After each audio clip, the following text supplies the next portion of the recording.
Vital sign है वो है हमारा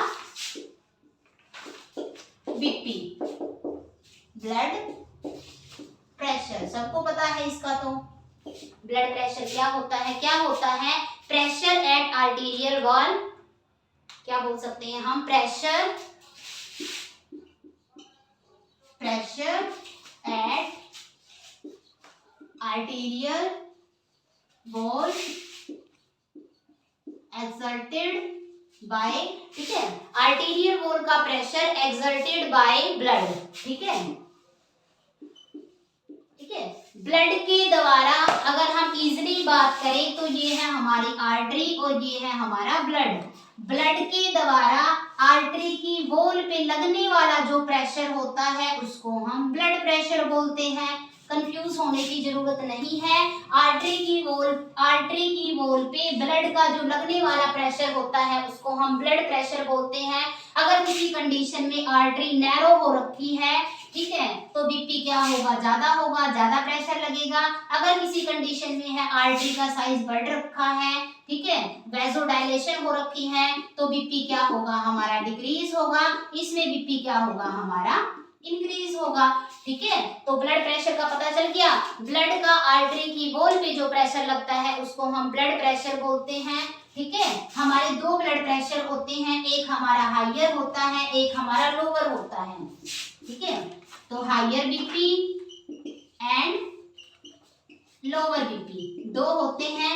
हाइयर बीपी 120 और लोअर बीपी हमारा 80 mmHg, ठीक है। इनके बारे में बताती हूँ। हाइयर है वो कैसे जनरेट होता है, लोअर है वो कैसे जनरेट होता है? During ventricle contraction, during ventricular contraction. जब भी वेंट्रिकल का कॉन्ट्रैक्शन होता है तो हमारा हाइयर बीपी आता है, ठीक है। और जब भी हमारा वेंट्रिकल का डायलेशन होता है, ड्यूरिंग वेंट्रिकल डायलेशन, जब भी हमारा वेंट्रिकल का डायलेशन होता है तो हमारा क्या आता है? लोअर बीपी आता है, ठीक है। उसके बाद हम पल्स प्रेशर की बात करते हैं। बहुत बार क्वेश्चन आता है पल्स प्रेशर हमारा क्या होता है? पल्स प्रेशर हमारा क्या होगा? जो हमारा सिस्टोलिक बीपी होता है, ठीक है, उसमें से डायस्टोलिक बीपी को घटा दे तो वो हमारा क्या आ जाएगा? पल्स प्रेशर आ जाएगा।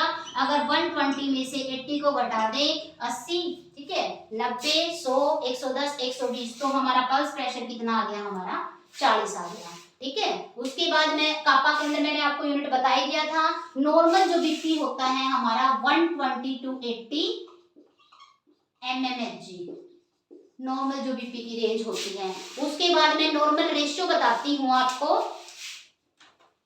नॉर्मल रेशियो डिस्कस करती हूँ आपके साथ में।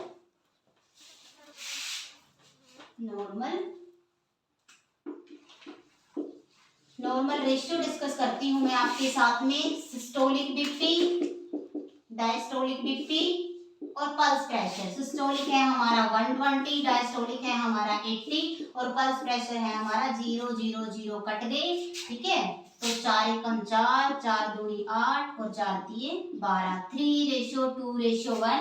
ये हमारा क्या आ गया? नॉर्मल रेशियो आ गया है हमारा, ठीक है। सिस्टोलिक हमारा हो गया 120, ठीक है, और सिस्टोलिक हो गया हमारा, डायस्टोलिक हो गया हमारा 3:2:1, ठीक है, ये आ गया हमारा।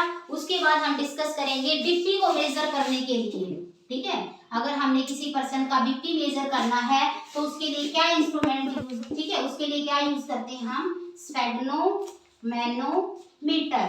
ठीक है। उसके लिए हम जो अपरेटस यूज करते हैं उसको हम स्फेग्नोमेनोमीटर बोलते हैं। एक हमारी साउंड होती है जिसको हम बोलते हैं क्रोकअप साउंड।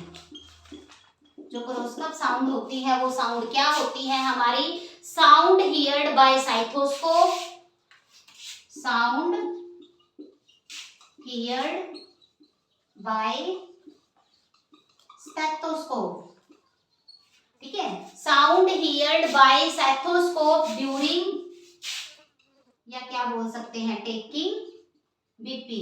जब हम बीपी ले रहे हैं उस दौरान साइथोस्कोप से हमें एक आवाज सुनती है जिसको हम क्रोकअप साउंड बोलते हैं। तो ये क्या थे? हमारे 4 वाइटल साइन थे। उसके बाद में 5th वाइटल साइन है हमारा पेन। हम क्या करेंगे? पेन को डिस्कस करेंगे, ठीक है, बता था ना।